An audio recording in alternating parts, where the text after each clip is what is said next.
Today's guest is someone very special. Our guest today is one of the most accomplished and well-rounded artists that we have the pleasure of speaking with.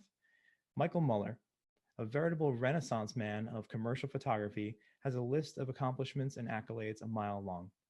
He is an award-winning celebrity photographer, an advertising photographer, and director. He has photographed countless celebs and professional athletes, ranging from Brad Pitt and Joaquin Phoenix to Kobe Bryant and LeBron James. He has been the man behind the lens for an incredible range of magazine covers and movie posters from some of the biggest blockbusters. When Marvel built their universe of superhero films, it was Michel's creativity with his camera and lighting that gave you the iconic posters of Iron Man, Captain America Civil War, Guardians of the Galaxy, Avengers, and so many more. And when he is not working on a big budget Hollywood project or some massive advertising campaign, Muller's passion for humanity and our planet Earth shine through with his work for the United Nations and his innovative approaches to photographing sharks. An incredible effort to change people's perspectives on these amazing creatures and show that while they are such powerful machines built for underwater hunting, that they are also a very fragile piece of the greater ecosystem that is threatened by humanity, much more than humanity is a threat to them, than they are a threat to humans. If you are a pop culture fan, you have most likely seen his work countless times before, even if you don't know it.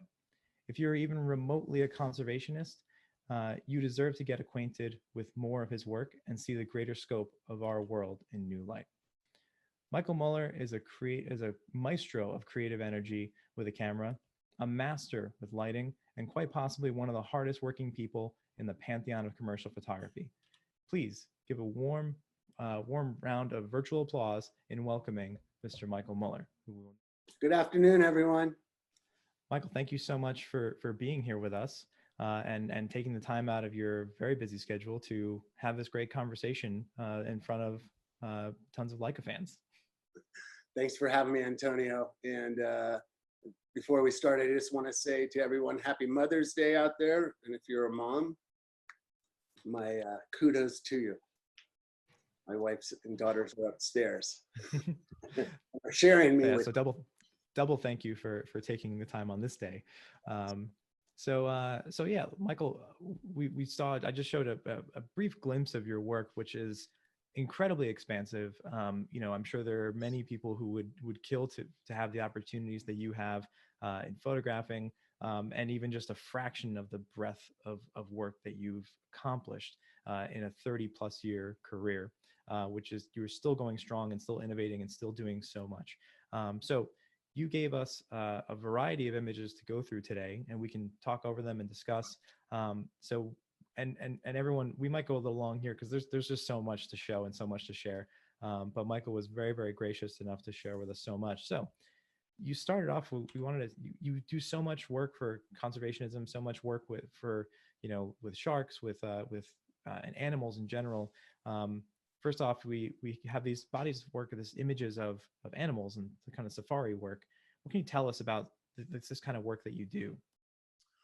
Yeah, I mean, today I sort of wanted to focus and talk with you about the personal projects that I do. I do a lot of commercial work, but I've always maintained and found it imperative that I shoot stuff just for me, document and do photo shoots that I want to do for no other reason that I just want to document them and take pictures of it. Animals are a big part of that. So today, the sort of photos that I've put together for this talk are in that genre, stuff that I've shot, not for clients necessarily, but more. There's a couple of little things, but more for myself. What that leads to. Gotcha. And yeah, there's love it. Love being outside. I love being in the wild. It's fun to bring them into the studio. I don't do that too much. But I love going in and seeing animals in their element and trying to find ways to photograph them in ways that I haven't seen before, or different ways that I can think of. Yeah, this one was very striking to me when you first sent it to me. I saw it like I could turn it sideways, I could flip it upside down. It could be right every which way, right? Like it's really creative. that was on a surf trip to an island called Kandui. You got to take boats to very remote, very isolated, and there's a lot of sea snakes in the water. And I'm not really scared of many animals, but snakes, spiders, I used to be, but snakes, I think just because they killed one of my dogs when I was younger or something, but I just have the heebie-jeebies of snakes. So, and these are some of the most poisonous snakes in the world. Fortunately, their mouths are like this big, so it's hard to get bitten by one, Wow. but their venom is incredibly powerful. So.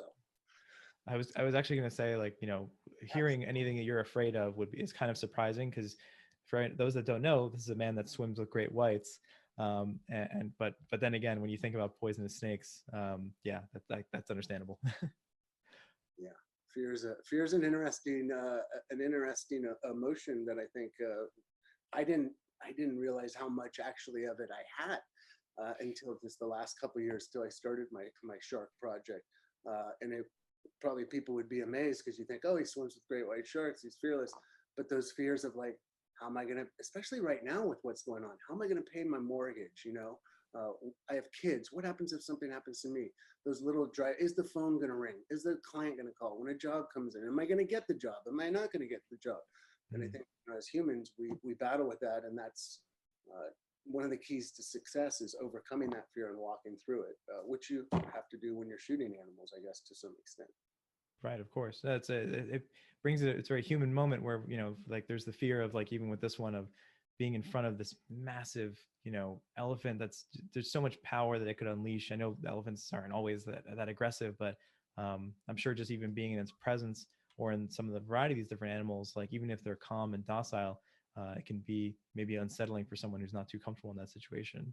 When you are in Africa shooting, believe it or not, elephants are the one animal that any guide, any tracker, those are the ones you worry about, are the elephants, because they're very protective. They travel in herds, but they can knock a car over like that. And they get very skittish. So it's like the lions and the tigers and the crocodiles, not so worried about the elephants are actually ones you got to be very, very conscious and aware of how you're behaving and how you approach them. Only aquatic iguanas in the Galapagos, one of the creatures that Darwin really based his theory on evolution, because they adapted to the environment and started going underwater to eat the seaweed that's on the rocks. So they're only found, I believe, in 2 places, the Galapagos, and I've seen them actually up in the Bahamas. I think someone brought one up and let it go or something. There's a whole island with them, a little small one. Wow. And you've traveled all around. So, I mean, do you go seeking out particular animals in particular locations, or do some of these kinds of works come together just because you're going to be in that location for a shoot anyway, and you just explore? How does that come together when you kind of build up this body of work of animals? Well, I guess a little history. I actually grew up in Saudi Arabia when I was a kid. I spent 4 years there, and we traveled like every 3 months. And my dad's hobby was photography, so I went to like 60 countries before I started high school, and like going to Africa and safari and being dropped off in the middle of the bush by a plane, and that takes off and you sleep in a tent. That sort of planted those seeds. That's where I did my first dives in the Persian Gulf. But when it comes to animals, yeah, it's pretty specific. Like I'm usually very, I have a goal in mind. I want to go see, a lion, or I'm, with sharks, I'm going to go find tiger sharks. There's specific locations, specific times of year to get yourself in the best position, because it's nature. I have no control really over any of it when I'm out in that environment. Unlike the studio, where I have sort of control over everything except for my subject for the most part, which even that. So with the animals, you want to give yourself the best chance to get that shot, and then you sort of are in God's hands, so to speak, and you go there. But yeah, I really usually, and then the surprises come along, but I'm usually after a specific animal. Right. So it seems like the photographers can be jealous of your cred and your talents, and then the non-photographers can be jealous of your travel credentials, because that's an amazing amount of traveling. So that's fantastic. When I started really shooting a lot of animals, 12, 13, 14 years ago, 15 years ago, maybe, I wanted, I'm a commercial photographer for the most part. That's how I make my living. I wanted to shoot animals in their environment, but I wanted to light them, the way I do, the movie posters or, edge lights and key lights. Like I wanted to light them up and give them in their environment. So I was like, okay, I'm going to bring the studio to them, which I did both underwater and actually in this photo, we had to wait for the sun to go down, and this guy right here, let out a big roar. Then we have to track it and find it. And we're in a land cruiser, and I have this little, a little pack and a head, and one of my team members, this guy Keith Lehman, who's tattooed up, missing teeth, just big tough guy with a knife, and he was actually mating with his wife. They were getting busy, and we came up and I started firing my strobes, which he sort of really wasn't so into, and so we jumped back in the Jeep, we start taking off, and it's a land cruiser, so they're very slow getting going, and we're going uphill. And I just remember looking back and seeing Keith with his little pocket knife going like, go, go. And I remember that joke, if a bear's chasing you, as long as you're not the slowest runner. So I saw that guy coming, tracking behind me, and then Keith in between me and the lion. And I was laughing because I could tell that the lion wasn't going to get it, but it was a funny moment. But captured this moment, and when you actually look at the print and you get in really tight, what the light allows me is the detail. Like you can see the pores in this lion's nose, which you can't get with available light, or at nighttime, obviously you wouldn't be able to capture that the way I see most nature photographers do it. So that's where the lighting brought in this different sort of side of things. So I've brought strobe lights to the top of Kilimanjaro and then brought them down to the depths of the sea, and it's sort of a game changer for me. It really opens up what you can do creatively. Yeah, it's amazing. Like the idea of there's a great line that I heard recently from a music composer. He said, when it comes to developing, composing something new, if you want to do something different, change the process, you change the outcome, right? And you change the process by, like you said, bringing the studio into the wild world of nature. And for those that don't know, Michael has gone to so many lengths to do that in his shark photography, that you actually had like underwater enclosures made for your lighting even. So, right, like there was you spent a lot of time and effort to have that done for your shark photography, right? We actually created the most powerful underwater strobe light in the world that received 5 patents on. Didn't exist before, and that was a big challenge because I was like, okay, I want to light the sharks the way I light Iron Man. Can't bring the shark to the studio because it'd be dead. I got to bring the studio the sharks. So I went online. They didn't exist. 400 watt that scuba divers use, and big movie lights that James Cameron uses that you need a truck. So I'm like, okay, I got to make them. And, tried and had one guy sort of take advantage of the situation and, almost gave up. You have that fear that I talked about earlier, like, who are you to think you can make a light? What are you thinking? You're not going to do this. But I, for some reason, just wanted just one step in front of the other, and was able to meet this guy, Eric Hermstead, who we actually were able to pull it off. And I made it really the same, almost replicating pro photo, so I could use all their light shaping tools, which was great. It allowed me to use all the reflectors, etc. But yeah, I try to think, I really try as much as I can to think outside the box, because 35 years into shooting, I still have fun doing it. And it makes it challenging, and I think my clients like it. But it's more than my clients, it's me. I like refreshing and surprising myself and creating an image that I haven't created before, if that makes sense. Yeah, definitely. So just changing gears then to some different works, but still in the animal world, you've done a lot with horses. Now, do you take a similar approach here? Is like this shot, for example, like if I had to guess, I would say this is some studio lighting brought to the horses? That's actually available lighting right there. I thought it might fool me. I wasn't sure. I do have studio lighting. This is the next project that I've been actually working on it for 6 years now, this horse project. I'm doing a book with Tashin. I did a shark book with them, and now I'm doing horses. which started from the idea of going back to Saudi Arabia to visit, because you can't go there as a tourist. They've changed that just recently. So I said, oh, if I shoot their horses, that'll give me a reason to go back. But I just did research. I wasn't, and it's been a really amazing project. I had to put it on the shelf when VR came along, because for the last 4 years, I've been working on a VR series. We're actually just getting ready to launch, which I'm really excited about, an immersive VR series that you can watch in a headset, and you can also watch it on your phone and fully 360, which has been an amazing, because I've always wanted to take like you with me to swim with great whites, but you can't take everyone. Yeah.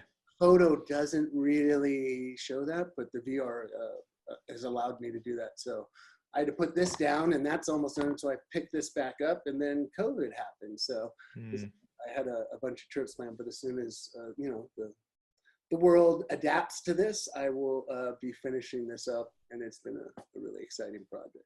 Was there something particular about horses that drew? I mean, like they're an amazing companion to humans, in that they've served us for, centuries. But is there anything in particular that drew you to them in the way you wanted to shoot them? Well, they're magnificent creatures. I mean, they're just it's sort of like, when you look at your dog and you know that your dog, if it could talk, like wants to talk to you, and maybe I'm crazy, but horses are similar. They're very spiritual animals. You see the connection. If you walk into a field of 30 horses, there's 2 or 3 that'll come over to you because of your energy. They feel your energy. And those are the ones that you can sort of ride, or, and I've approached the horses the same way I did the sharks, like lighting them in ways, shooting them in ways that I haven't seen done before. So I did a lot of research to see what was out there, because I don't want to do something that's been done.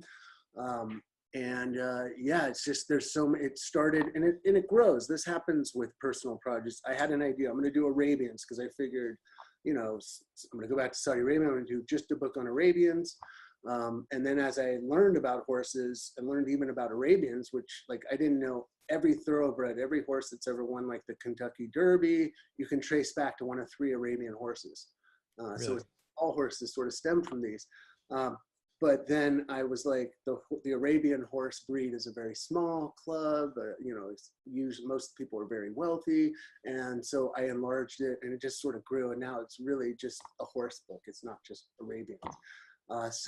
Being able to adapt and not, I sort of make my plans, but I'm not so rigid with those plans. And I just bring that up because if you're out there and you have an idea, let it sort of grow, let it change, let it adapt, because you never know what's going to come from that. Absolutely. A whole other level.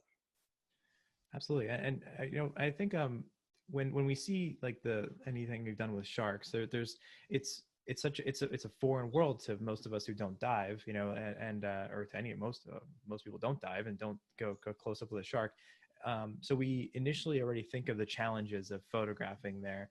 Are there different challenges to overcome with photographing horses? Is this easier compared to that work, or is have its own challenges and unique ways from the shark work? Honestly, there's challenges with everything you shoot. Whether it's a person, you have their personalities, you have their beliefs, my left side is my best side because somewhere before someone planted that seed, or they have that idea. And you have to get them to trust, like, well, let me just try your right side, but from a little bit of a lower angle, because everyone's got an angle. Everyone has a specific, in my opinion, that is that's a beautiful angle on them. So there's that, when you're shooting cars, the challenges of the reflective surfaces and how do you hide the lights. Animals, horses, especially because what I realize is how little I know. I'm so naive to so much stuff because I only know what I've learned, right? Horses, there's so much I didn't know. How you approach a horse, you got to come at their front, and you don't come straight on because they can't see. You got to come at the angle. Don't walk behind the horse. I mean, I'm literally more scared of horses than I am sharks because I've heard what the damage they can do when they kick you or whatever, right? So I have to get over that fear. I think in my experience, everything that I've shot, there's challenges that come up, and that is my job, is to how do I overcome those challenges and best facilitate the shot that I want to do? How do I adapt to the situation and grow?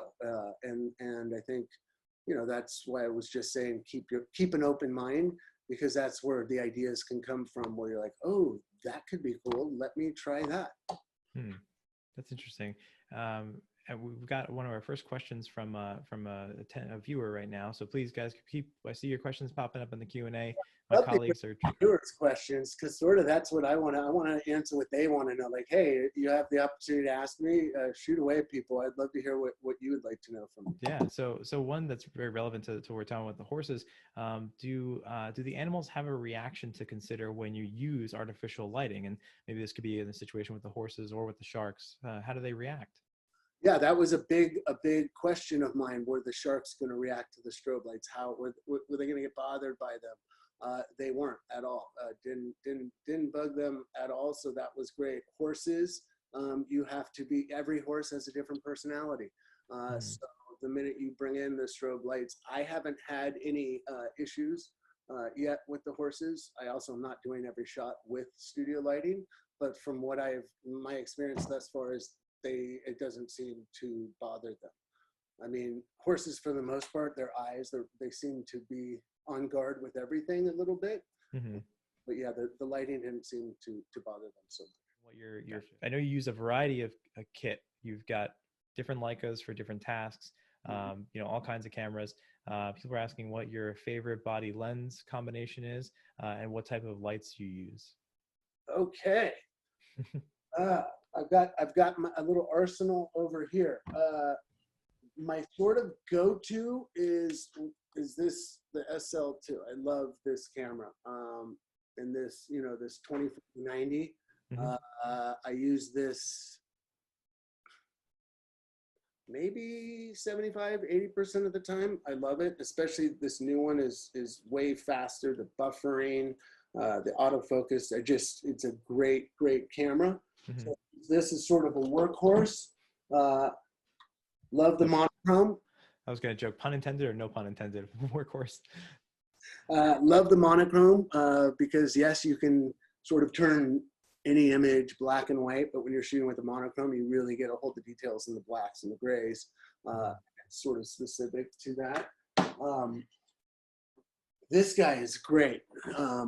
Actually had Frank, this photographer who works with Leica and shoots like The Rock and a lot of movie sets. Great guy. He had one of these and he shot me and then like emailed, texted me. I was like, whoa! And it was like a 40 meg file. I was like, I've got to get one of those. That's the Q2.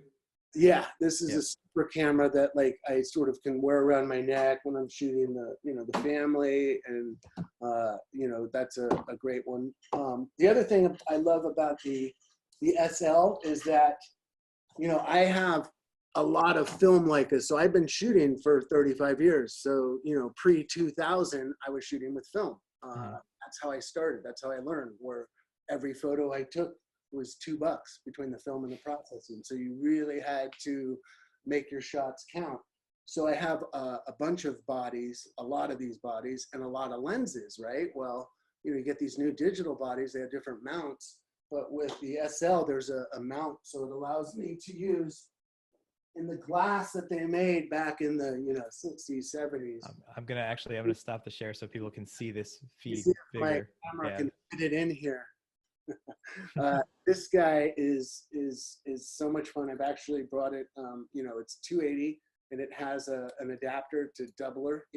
And see this. Look at this glass. I mean, it's wonderful. If your viewers are asking about what body I use, I always will tend to say like your lenses sometimes can be more important almost than your bodies, because really good glass, it's like.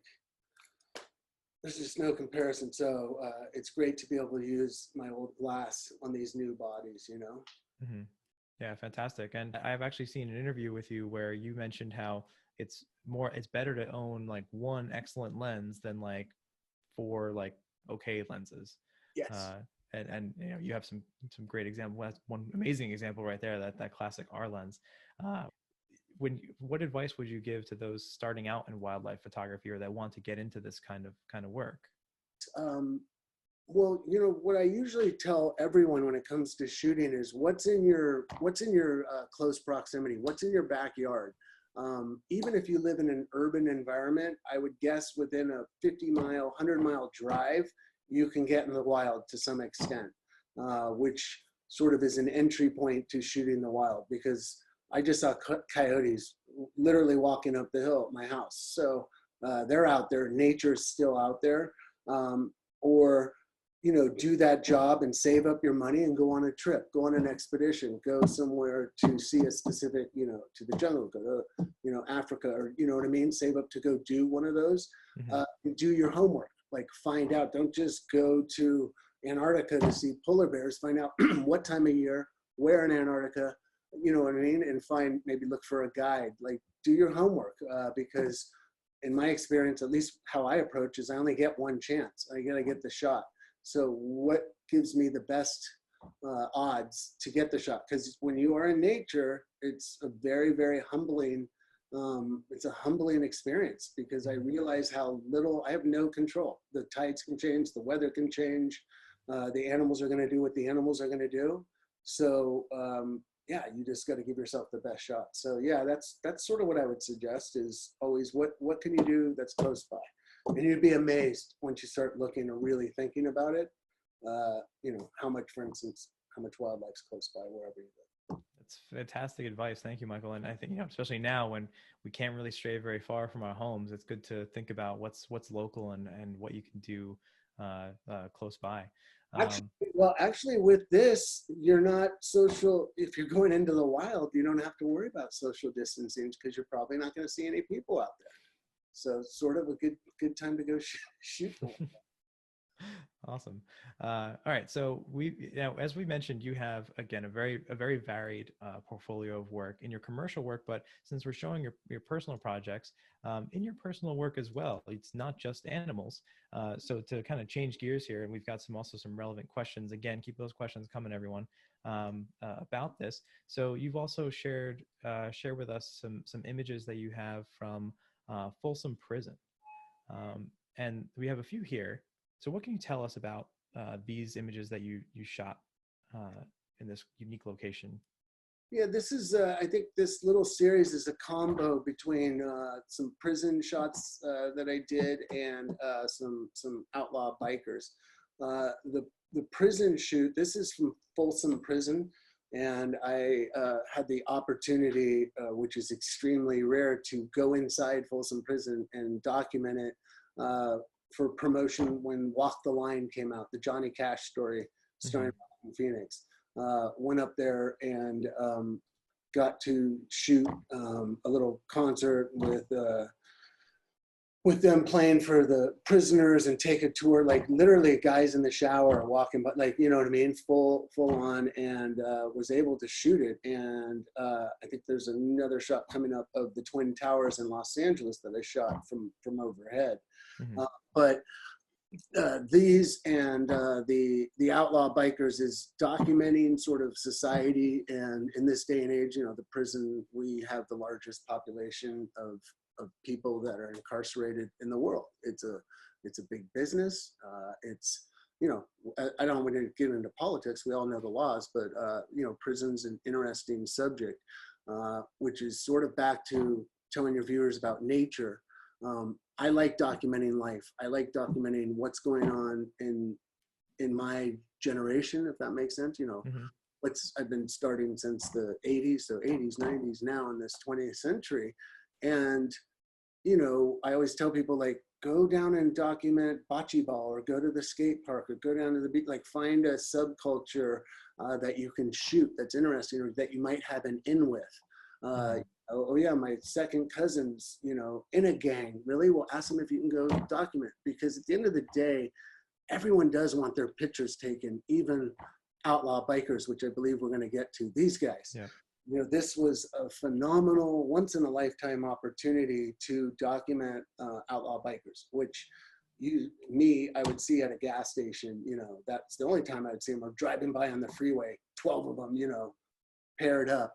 And you don't get to photograph these guys. You know what I mean? You don't get to take their picture. It's just, doesn't happen. I met the president of the Northern California chapter. We befriended each other.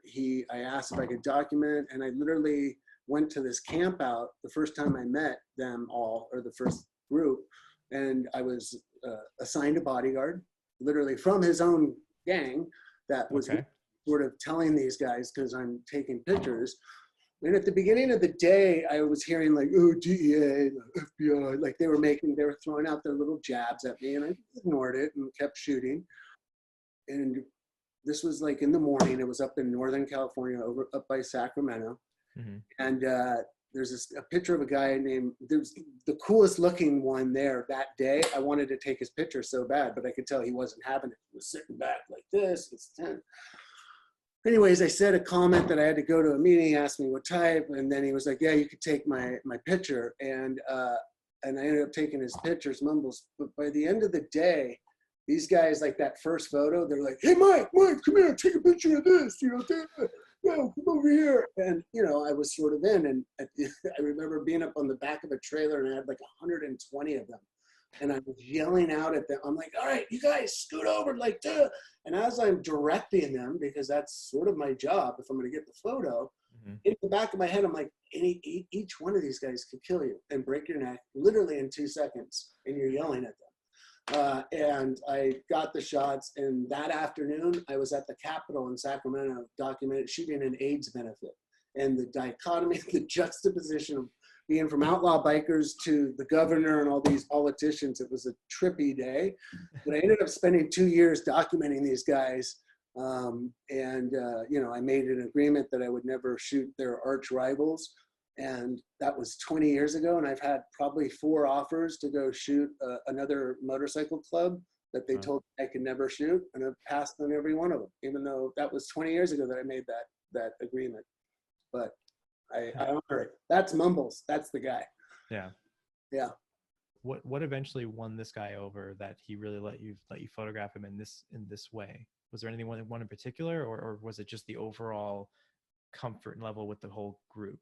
What won him over was the fact that he said I was talking to the other guy, and I'm like, oh, I have to leave at 1 o'clock.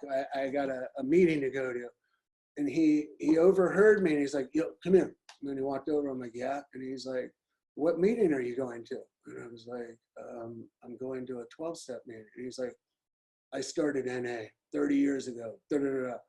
And that's what actually got me in. I was like, really? And he, like, that was the doorway in. So yeah, just sort of being myself. I think that is one of the other things when you're shooting people. If you're nervous or whatever, authenticity, and just be your true self, especially when you're asking someone else to be their true self, because in my experience, people don't like really their picture being taken. It's a vulnerable thing. Like even the biggest actors, like you would assume, oh, they're used to it. They love having their photos taken. They don't. When I'm having my photo taken, it's like, oh, the double chin, I'm balding, my big butt, all those things, right? They come up. So my job when I'm shooting people is to make them feel comfortable and let them know I'm going to show them a side of them they haven't seen. And I think, your listeners out there, if you're a photographer, it's a great gift you have. It's a very empowering to be able to photograph someone and show them a side of themselves they haven't seen and make them feel maybe better about themselves. And make feel like, oh my God, wow, and hear other people say, oh my God, you look so good. You maybe don't think about it, but that's a really, powerful thing to help people feel good about themselves. It's a powerful tool we have with the camera. Yeah. As we transition into the next body of work, do you see any connections between your interest in bikers, horses, sharks, animals, humans, the way you photograph them? Is there something that drives you overall for everything, or is there something within those themes that really motivates you on a case-by-case basis? I'm a photographer, so I really don't like labels. I just don't. Like, oh, you're this photographer. Oh, you're a car photographer. Like, I'm a photographer. I love taking pictures. End of period. End of story. And that goes for sort of everything. And I love the challenge of it. Even product photography. Like, I can do it. Even if I've never done it before, I know I can do it. I don't know what to level, but I know the level I put on myself, which is, you know, if I don't think it looks cool, my job is to make everything look cool. And like, I think it looks cool. And if I think it looks cool, hopefully you will. With that said, I sort of have shot, you know, the gamut, or I've just shot a whole variety of things. I haven't really put myself into a box. I know that is a common thing, you know, having a unique style or one sort of I don't want to say one trick pony, but that's a very dangerous place that sometimes agents will try to push you into, or clients. And what happens with that, the plus side is that if everyone can recognize your work, right? If I use one lighting all the time and I shoot something that way, sure, everyone's going to say that's a Michel Muller, like without a doubt, right? But the minute you try to do something different, at least in the commercial world, the clients are like, no, we want that one lick. It's like, you know, the super band, and all they want you to play is that one hit. Right, yeah. And is so sick of playing that song. They're like, what about our new album that we just, we don't want to hear it. We want to hear that one song. Well, that I feel goes true with photography. So which is why I shoot with natural light. I shoot stylized lighting. I shoot, you know, available. I shoot film. I try to, depending on what I'm shooting, what is the best tool? What is the best lighting for that? Or what do I want to try that's different, you know? So that's sort of how I approach all of this. These are photos that I did about a week and a half, 2 weeks ago in this pandemic we're in. Obviously, for the most part, I haven't picked up my camera in 8 weeks for jobs, quote unquote. I've shot other things. And a company called needing a Mother's Day campaign for an online campaign. And I used my wife and my daughter, and we jumped in the car and drove, you know, 20 miles outside of LA and did these photos, which was really fun to do, to actually pick up my camera and do. And then on the flip side, shooting your wife and your daughters is probably one of the most challenging things, because it's my wife and my daughter. Like, if I shoot you and I tell you to look right, you're going to do it. But when it's my wife and my daughter and I say look right, they're going to go, but what about left? Yeah, anyways, they were great. They were actually amazing subjects. And it was cool. So we shot this for a web clothing site. Reformation. Right. I don't buy women's clothes a lot, so I had to remember. I'm like rambling in my head. What was the clothing company? Yeah, this Reformation, which is a website. So that was fun. But yeah, it's you know, challenging with this COVID thing that we're dealing with. You know, and I know some clients are looking for, you know, is there photographers that can shoot? Can you do studio lighting at your house or whatever? Like scrambling to find ways to get imagery done in this day and age that we're in. So. Yeah, well, I mean, and you, a theme that we seem to, when we have these conversations, a lot of photographers talk about working within limitations, and of course nowadays within COVID times, right, we're all working within one of the biggest limitations maybe of our lifetime. But you've found a way to do something unique and special, and you know, you use the resources at your disposal, including family. Yeah. So it's quite impressive. And maybe a few images here that actually kind of, in some ways, kind of bridge the gap some of your other work too. You sing some underwater work, yeah. It was shot with this, which is great. This is great for you know, shooting in your backyard, your pool. The XU is a super camera for underwater work. I mean, as well as topside, it actually works pretty good topside too. Yeah, like XU, great little camera. Yeah. And how often do you feature yourself? Not often at all. This was another campaign for a company called Madewell, which is using recycled you know, plastic bottles and stuff to make clothing. And they wanted a shot for Earth Day. My wife and me jumped in the pool and grabbed this shot, which actually, I guess hypothetically, I didn't take this picture. My daughter took it. I sort of directed it all, but yeah, so totally plagiarizing right here. I'm false pretenses. I'm showing other people's work as my own. Oh my God. Well, I mean, to be fair, I think if we stayed by those rules, that's strictly, there are many photographs from notable photographers that would then be giving credit by their assistants just because they, pulled the trigger. But yeah, Yeah, we can and I love supporting companies. That's the thing, companies like this that are doing things that help our planet. I am out in nature a lot, and we have a climate crisis going on. I mean, this pandemic is tough and everything, but it pales in comparison to what we're facing with the climate. So anytime I can support companies that are doing whatever they can from small to big to help our planet, help raise awareness, I'm all on board. What are your favorite organizations that people can support in terms of for animals, for the planet? Are there any notable ones that you work with that you would give claim to, which, just bring me to our next photos as well? Yeah, I work with a lot of different organizations. There's a lot of them out there. I work with a lot of them, and they all do a little something different. So depending on what you want to do, I work with Wild Aid, which does a lot of promotion in Asia, in the United States. In airports, you'll see Wild Aid banners with animal trafficking. I work with Parlay for the Oceans, which is an organization that has done great getting companies like Adidas to make a shoe from recycled bottles.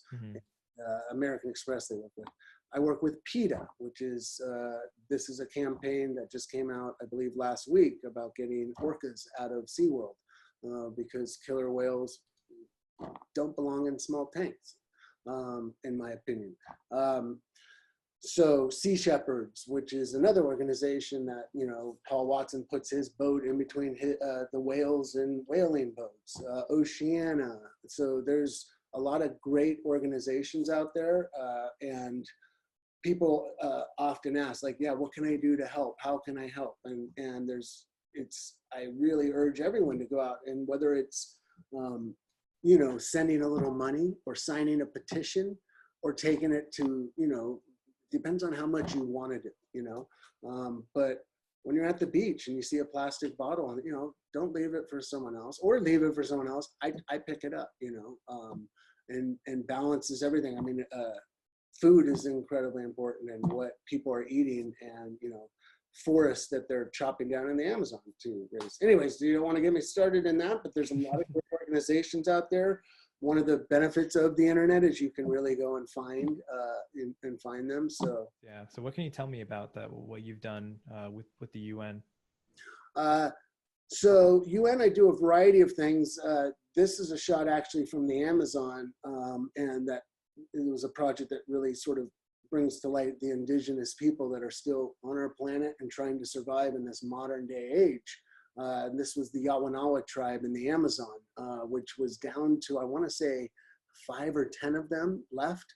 And one of the elders' son came back he went up to America to go to college, and he actually went back because he realized his tribe was on the brink of extinction, and grew it back to, I think it was, when I was down there, 500-600 people. So that was what this image, and I don't know for a couple of the others. So the United Nations came about.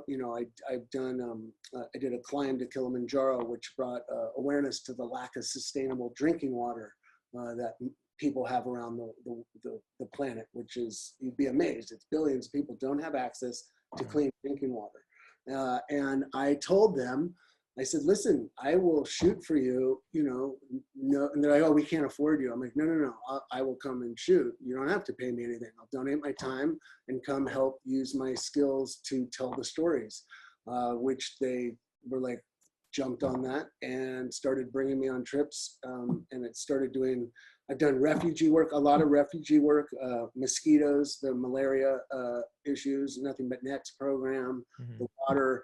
But UNHCR is what I primarily do, which is refugees. They have their ambassador. I'm a global advocate, so I can work with all their different programs. But so they all have their goodwill ambassadors. A lot of those ambassadors are influencers, whether they're athletes or actors. So this last year I went with Ben Stiller to Guatemala. We went to South America, and then we went to Lebanon. And, they go and I film and I take photos. This last one, I did a little VR too. And we bring those stories back. And I remember in Africa, I'll never forget it. They brought all the elders of the tribes in. We were talking about malaria, and you know, when I've taken their pictures, they came up to me and they're like, please show the world, tell the world what's happening here, you know, because they feel forgotten. They don't feel like anyone cares, which for the most part, they don't. You know, they're shoved in these refugee camps for decades, you know. And so it's another, when you're talking about responsibility, it's a very powerful tool to take these images back to our country, to the world, and say, here you go, this is what's happening, what can we do to fix, or how can you help, etc. So it's really moving, and really what it brings for me is a sense of gratitude to how blessed I am, and how blessed I am with my kids and my family, and how I live and where I live, which you don't need to go to Africa to do refugees to turn your camera and help. I do a lot of work in children's hospitals. There's homeless stuff that I've done, poverty. I work with an organization called Lift, which is lifting people out of poverty. But in our own backyard, there's a lot of things that you can turn your camera to raise awareness. You know, what's that image in, you know, in China? Remember the guy standing in front of the tank? Yeah, Tank Man, yeah. That one photo, right? What did that, and it wasn't, I think it was a video clip, but that one image, what did it do? You know, it had huge, huge impacts. Yeah. That's my grandfather, actually. I'm a Shumash. Really? Yeah, I took that photo in like 1989. He had 4 turquoise teeth, a diamond, ruby, gold tooth. So yeah. That's amazing. I had no idea. That's not a. You're surprising me here live with some fun new details. How do you think all of this mixes together? You mentioned how you don't have like a go-to look, like a quote-unquote signature style, especially for like your commercial work. But if you had to describe your photography and your style, maybe across all your genres, how would you describe it? Hyper real. Hyper realistic. Once again, I will say I hate labels. So I don't know, how would you describe my work? Because I sort of don't do that. But yeah, I have no idea how to describe my work. No worries. I know I put you on the spot there, but actually I think hyper real is a really great Love way to to hear look at it. wherever that thread is, ask them, how would you describe my work? You know, I don't know. I don't. I have, you know, like I have, I think 14 million images in my archive. 14 million, it's a lot. So how do I look at that, you know? Well, you know, let's throw it. Everyone in the chat, feel free to chime in what you think of Michael's work and how you would describe it. So, yeah. So yeah, to generate some good conversation. So again, further work that you've done. Again, all these personal projects, all these humanitarian efforts. These now are these the ones from Haiti? Yeah. So these are from Haiti, and you know, when that hurricane hit and just demolished the country, you know, let me just go back real quick. So when I started doing the UN work, and this is what I tell, when I say I tell, I'm talking about like students that come to me, aspiring photographers. Anytime I take a picture, I think it's a seed, right? I'm planting a seed. So when a photo goes out, that's a seed. People are gonna see it and it's gonna grow. So when I started doing that UN work, those were seeds. And then what happens is other organizations or other people see and say, hey, will you come do that for me? Which is sort of what happened here when that hurricane happened. Sean Penn went out there and started an organization called JPHRO. He just got on a plane, went there and just started helping, and it actually grew to literally the largest organization in Haiti. Like they get way more done than the UN, than anyone, which is mind blowing. Like an actor, wow. The guy from Fast Times at Ridgemont High started an organization that is actually doing amazing work in Haiti. So they said, would you go and document Haiti? And I was like, yeah. And they're like, really? And I'm like, yeah, I'll go. And I actually spent like a week, crisscrossed the country, did it aerial, by land, by sea, and documented it for them, and gave them the body of work, which they, on their benefit that year, Leica came in and actually partnered with me, and we made a book and did an exhibition. and sold prints and raised money for the organization and gave them images to raise awareness. So sort of that was my goal with Sharks 15 years ago. I want to raise as much money as I can and raise as much awareness as I can. So, you know, to help these organizations and help these. And Haiti was a phenomenal, you know, place. You see these people, how they're looking at me, you know, it's a little invasive. It's the one type of photography I don't necessarily like doing because I feel like a paparazzi a little bit. Like, they're like, dude, why are you not asking me to take a picture? But it's the only way to sort of document. But it was, you know, I go on these trips and I do this, and then I come home and I tell you, I just hug my kids that much tighter. I realize, you know, how good we have it in our country with all its flaws and all the stuff we're up against. You know, when you start seeing how much struggle there is around the world, it just changes, it just gives you an attitude of gratitude. You know, that's their streets, that's the trash going into the water, and, you know, and people shower in that water right there. They go out in their clothes in it. Yeah. It's, you know, I think I've heard it said from war photographers, conflict photographers, right? You know, that feeling of like it must be documented. It's got to be, right? If it's like the goal would be that if people back home see what's happening, that it would avoid this happening again. And it's unfortunate that it's not always the case. But you mentioned the amazing work that someone like Sean Penn has done, but people still need to see, you know, they still need photographers to document everything that's happening in other countries and in these tense situations. Because if we're visual people, right? If we don't see it, we don't always believe it. That's something I've always actually really wanted to do, was to go document, you know, these conflicts or wars. There's been this, you know, I would love to go do it. I've had opportunities and I've passed on them. I've chosen no because of my kids and just because of the danger. I'm friends with a photographer named Lindsay Adaria, who's been kidnapped twice by the Taliban. And we share similar, like the shark stuff, that there is an adrenaline aspect to it. You know, there's something about going out and swimming and shooting sharks, or going to Afghanistan and, you know, knowing that you could get hit by a drone. You know what I mean? Like, anything can happen. Right.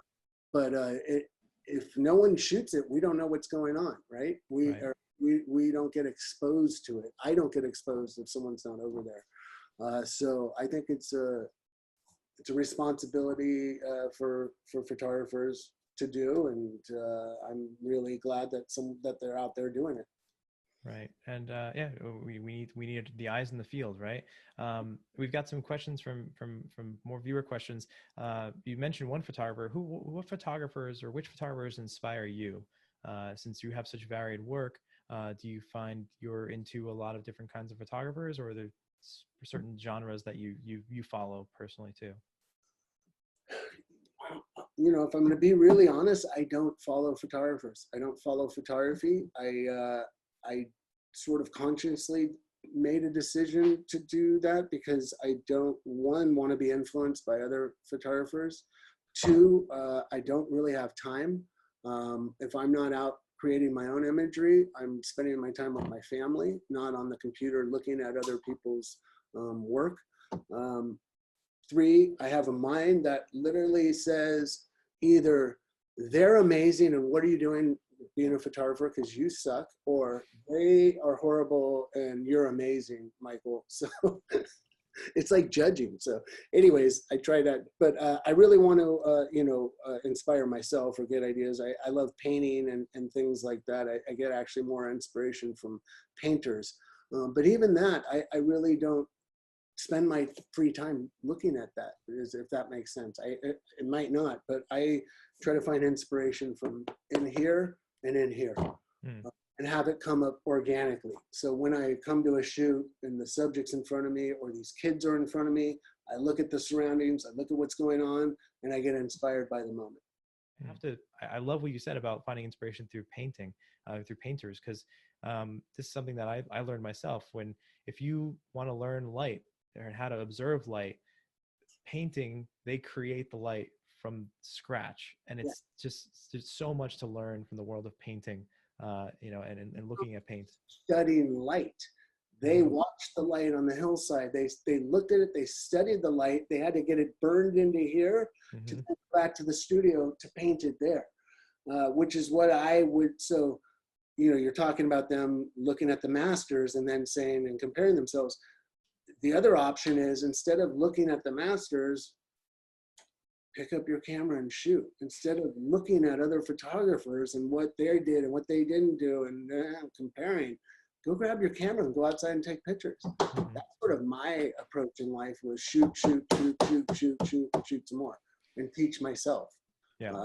And I am self-taught. So like, there's no better way to learn than by going out and doing it and getting the mistake. And why is it too dark? Well, let me try the aperture. Oh, I fixed it.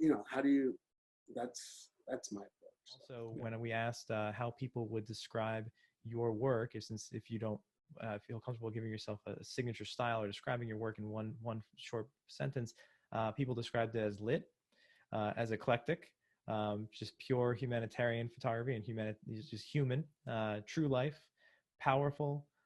So some great and at the highest level. So some great compliments of your work. And if you don't feel comfortable giving it some labels, I think everyone here is happy to give it many positive labels. So I hope that helps. Now we have a few more images, and we're kind of as we're getting close to the end here of our slideshow. We still have a bunch more, but can you tell us a little more about these aerials and involving the UN? Yeah, well, this was when I was in Haiti. They have, we had to fly from, a place, and I wanted to get aerial photos to look at the overall view, which is, it's wild because it's connected to the Dominican Republic, the DR, and there's like a line that's drawn through the country, green on one side and whatever, and then it's like torched earth on the other in Haiti. And that's why the hurricanes did so much damage, because all the trees, all the shrub, all that stuff that holds the water back is gone. So rain comes, it just pours down and just demolishes these towns and these cities. But I love aerial photography. I love doing it. I do a lot from helicopters, where we take the door off and you put a harness on and you hang out and you shoot. It's challenging, but that POV from looking above, that sort of angelic view where you're sitting on a cloud looking down, I just have always been, just thought it's so cool when I am up there doing it. I think everyone that's probably watching has, at some point, if you've been on an airplane, taken a photo out of that window, right? Everyone, of course. Come on. Yeah, so, everyone. Same as that. There's, so it's a really cool thing to do, and you'd be amazed. There's like special. So there's a company, I think it's called Helinet. There's a few of them, but they have it's like $200 and you can go up for an hour, because they do tours and they have open seats, so they want to fill them. So you can get these specials where you can go up in a helicopter over LA, for instance, and shoot for like $200, right? So getting sort of creative like that to find ways to do it. Or, this is how I always approach stuff. Like, okay, a helicopter, I want to go up in a helicopter. How do I do it? I can't afford it. So I call the helicopter company up and I say, hey, want to do a trade? You let me go fly up if you have extra thing, and I'll do photos and let you use those photos to promote your company. In exchange, I'm getting my photos. So there's so much business that goes into photography other than the actual picture taking. The picture taking is the easiest part of it. It's the sort of hustling that you got to do to get those shots. So I always sort of try to think of ways, like if I want to shoot something, how can I do it? I want to do aerials. I can't afford $1,500 an hour to rent a helicopter myself. Well, things like that. Everyone needs imagery. Every company needs, imagery for marketing, etc. So use that leverage to get what you need, and the minute you start getting those seeds, then you can then talk to, the company that you want to shoot aerials for. And you can sort of apply that to everything in your career, as far. Yeah, absolutely. And some of the, I agree, like, getting that bird's eye view is so unique and special. Even, we're all guilty of that, right? Taking that same wing photo that everyone takes out the side of an airplane. And I think these days we're all hoping to one day come again soon, go back to those kind of normal times. But you have a very unique perspective because you've been up high, you've shot so much up high, you've shot so much at ground level, you've shot so much below the water. So you have a very unique perspective, compared to almost anyone else, being at almost wherever you can be aside from outer space. um, and I've got a couple more questions from people before we wrap up. Let's get some more audience questions. By the way, some follow-ups though, Michael. When I called out people's descriptions of your work, got some last-minute submissions. Also, he captures dignity in his portraits, whether it's people or animals, and I can't echo that enough. We've had more than a few people ask about your editing process. You shoot a ton. You mentioned you have millions of photographs in your libraries in catalogs of images. Can you speak a little bit to your editing process in the volume aspect and amount of photographs, and also maybe a little bit in the post-processing and retouching area? Yeah, that's one of the, it's a tough thing because, editing, I have to do my own editing because they're my images. I have to look at them. Like, I open them up and capture one and decide, is this image better in color or black and white, and make those decisions. I started digital photography in 2000, and I remember sitting with a retoucher and saying to myself, how am I going to afford this? Because he's $100 an hour or whatever. And I was also trying to explain to him what I had in my mind. Like, I want it bluer.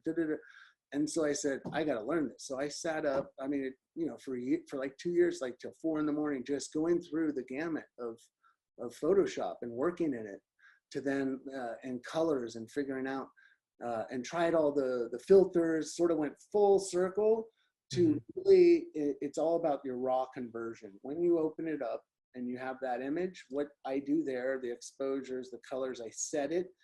And then when I open it up in Photoshop, I probably spend a minute or two on it, and I'm just cleaning up spots, maybe adjust the curves a little bit, and I'm gone.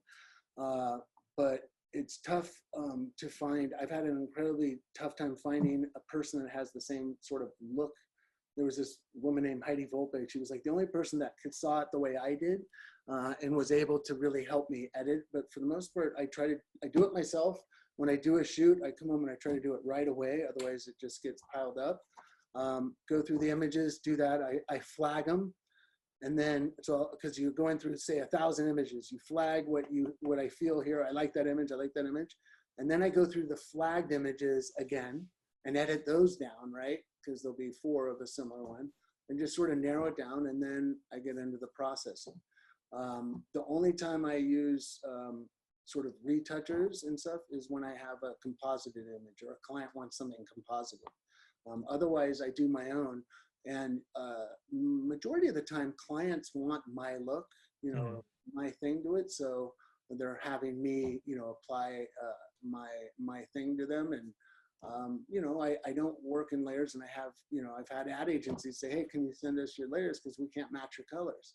We can't figure out how you did it. I'm like, no, send me a file and I'll do it and send it back to you, because I'm not going to send you my recipe so you can go get it on other people's.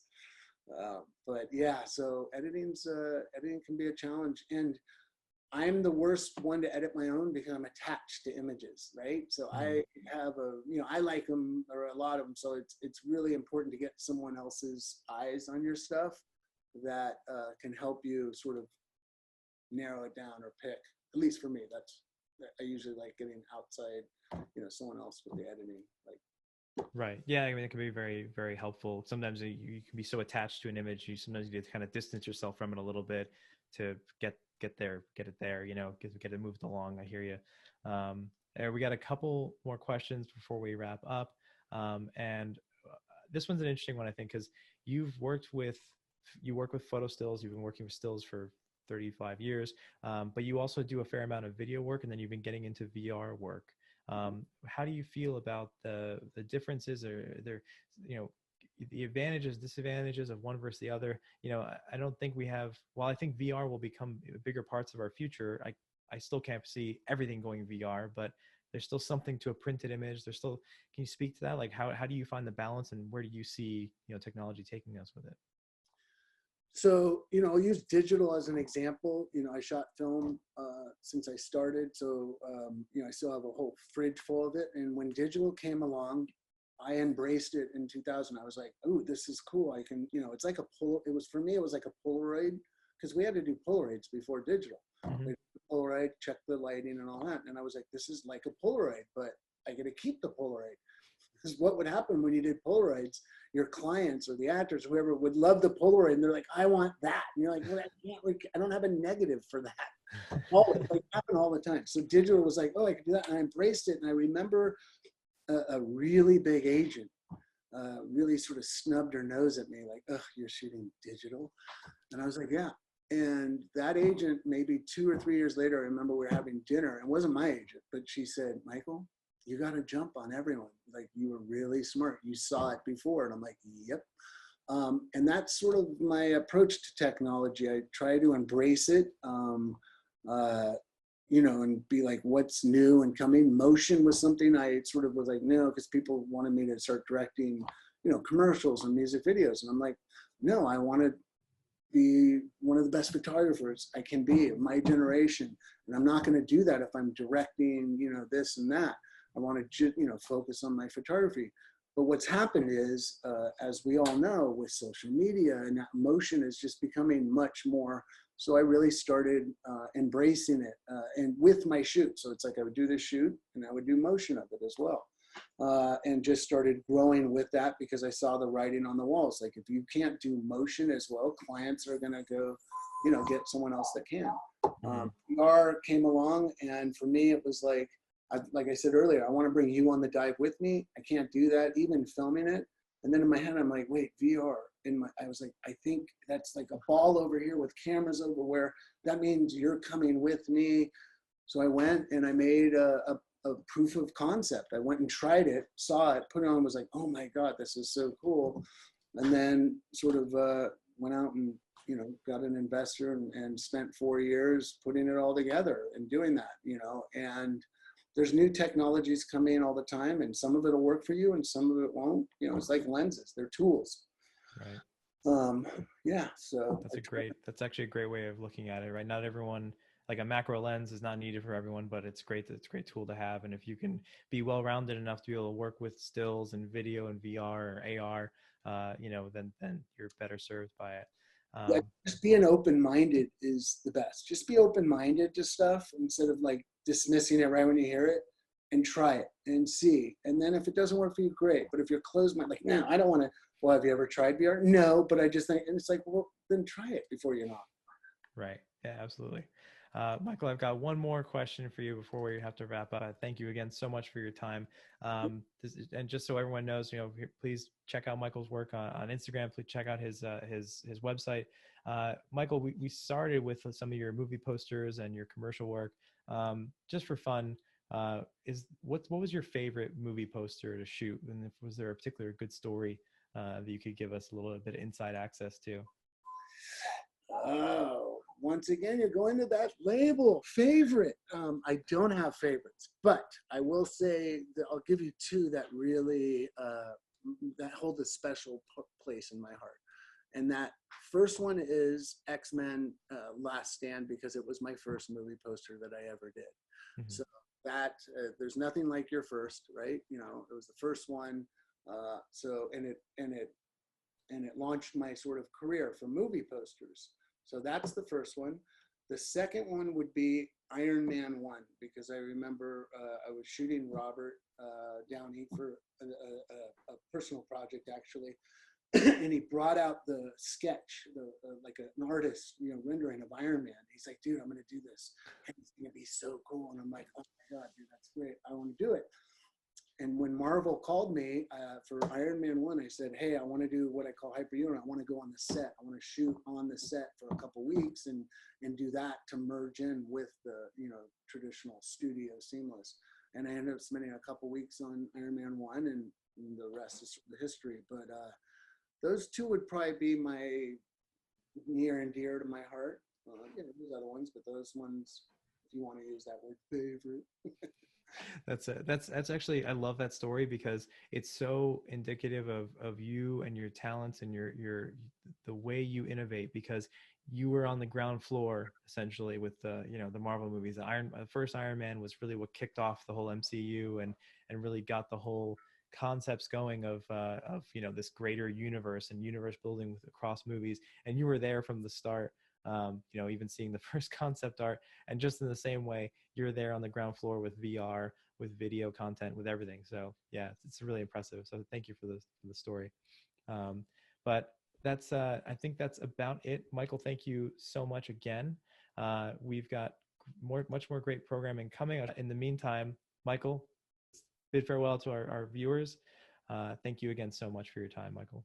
Thank you everyone for tuning in, and thank you, Antonio, and thank you, Leica, for all you do for photography. I appreciate you supporting me and supporting the arts.